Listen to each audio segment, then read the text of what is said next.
Hello everyone, this question is from chapter triangles class 10th mathematics. बहुत बार ये question papers में आ रखा है। वैसे तो ये क्वेश्चन ज़्यादा डिफिकल्ट नहीं है। अगर आपका ट्रायंगल्स थोड़ा सा भी अच्छा है तो आप इस क्वेश्चन को बहुत इजीली कर सकते हैं।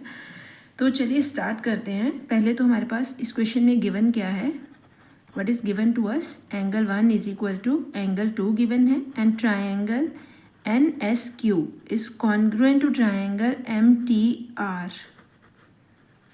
MTR हमें ये भी गिवन है। Let me write it properly, this is MTR। ये दोनों ट्राइंगल्स कॉन्ग्रुएंट हैं, हमें ये गिवन है। उसके बाद हमें प्रूफ क्या करना है, we need to prove triangle PTS is similar to triangle PRQ।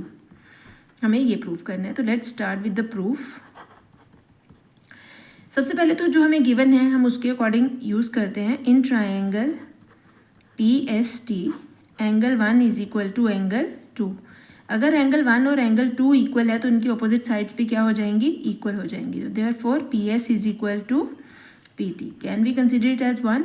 अगर मैं यहाँ से PS अपॉन PT की रेशो फाइंड आउट करूँ तो मेरे पास रेशो कितनी आ जाएगी, 1/1। This is our limit. We can consider this as 1. Right now in triangle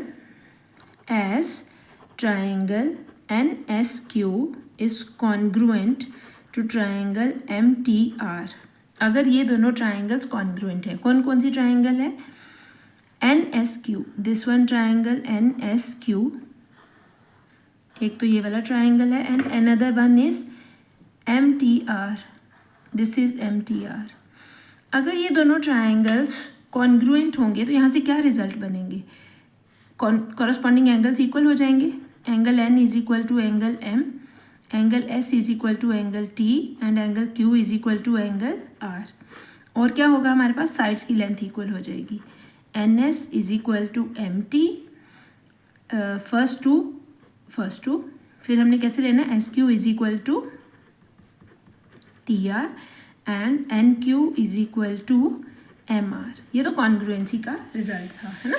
इसके अकॉर्डिंग हमें ये रिजल्ट मिल रहे हैं, तो हम इनमें से कुछ भी यूज़ कर सकते हैं। इसका मतलब एंगल Q और एंगल R इन दोनों ट्राइंगल्स के आपस में क्या हो जाएंगे, इक्वल हो जाएंगे। अगर एंगल Q और R इक्वल हैं तो ट्राइंगल PQR में हमारे पास PQ और RS दोनों इक्वल आ जाएंगे। In triangle PQR angle Q is equal to angle R, therefore we can say PQ is equal to PR। RP भी बोल सकते हैं आप। क्या लिखेंगे, sides opposite to equal angles are equal। तो can we say PQ upon PR is equal to 1/1। This is second thing. अब हमारे पास ये दो रिजल्ट्स तो आ गए। अब हमें जो प्रूव करना है हम उन ट्राइंगल्स को ले लेते हैं। In triangle PTS and triangle PRQ। आपको एक बात पता होनी चाहिए कि जब इन्होंने नेम इस तरह से लिखने के लिए लिखे हुए हैं, मतलब इन्होंने सिमिलैरिटी का साइन यूज़ किया हुआ है, तो आपको तो बहुत ही इजी हो जाता है क्वेश्चन। आपको पता चल जाता है कि कौन से पार्ट के साथ कॉरस्पॉन्डेंस बनाएगा।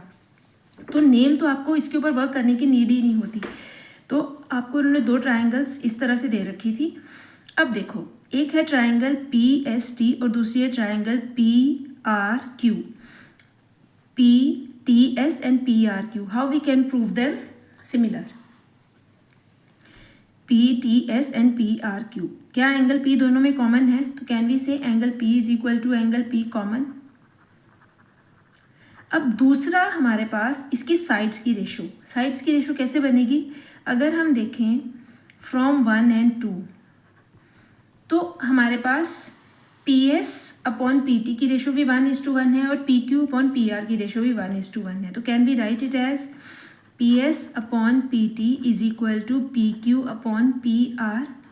क्या ये रेशो हमारे पास सही है, हम इसको इसी तरह से छोड़ दें, नो। ये है PS upon PT, PQ upon PR। हमारे पास रेशो होती किस तरह से है, एक साइड इसकी, इस छोटी वाली ट्राइंगल की, और दूसरी साइड इस बड़ी वाली ट्राइंगल की, तो हमें इन दोनों को इंटरचेंज करना पड़ेगा यहाँ पे। तो we can write it as PS upon PQ and PT upon PR। यहाँ पे एक बच्चे ये भी गलती करते हैं, बहुत कॉमन मिस्टेक है ये भी, कि ऊपर जिस ट्राइंगल की साइड्स आएंगी ना, दोनों जगह पे ऊपर उसी की साइड्स आएंगी और नीचे दूसरी ट्राइंगल की साइड्स आएंगी। जैसे PS और PT PST ट्राइंगल की साइड्स हैं, और PQ और PR PQR ट्राइंगल की साइड्स हैं। आपने जब भी रेशियो लिखनी है इस चीज़ का ध्यान रखना है। आपके पास दो ट्राइंगल्स हैं, ऊपर एक ट्राइंगल की साइड्स आएंगी, नीचे दूसरी ट्राइंगल की साइड्स आएंगी। तो can we say these triangles are similar now? Yes, triangle PTS is similar to triangle PRQ by SAS similarity। Important question है, कर लेना चाहिए एक बार। आप लोग भी इसको ज़रूर सॉल्व करें, बहुत बार बोर्ड के पेपर्स में आ रखा है। Thank you.